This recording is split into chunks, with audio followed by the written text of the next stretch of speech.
મોડી રાત્રે વડોદરાના માર્કેટ 4 રસ્તા પર દબંગગીરી કરતા યુવાનો કેમેરામાં કેદ થયા। રિક્ષામાં દારૂની મહેફિલ માણતા 3 થી 4 વ્યક્તિઓ ઝડપાયા હતા। નશામાં ધૂત યુવાન હાથમાં ચપ્પુ સાથે રાખીને લોકો સાથે દાદાગીરી કરતો પણ નજરે ચડ્યો। ઘટનાની જાણ પોલીસને કરતા પોલીસે ઘટના સ્થળે પહોંચી તમામની અટકાયત કરી।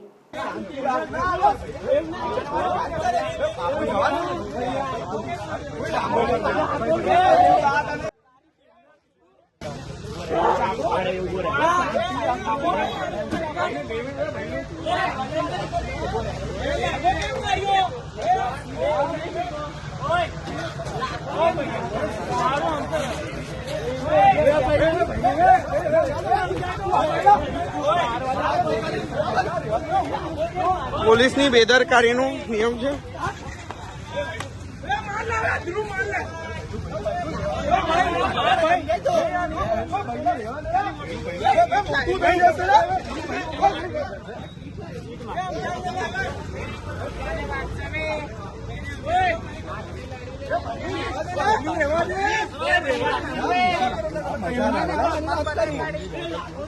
હું કરેલા આ લોકો યાર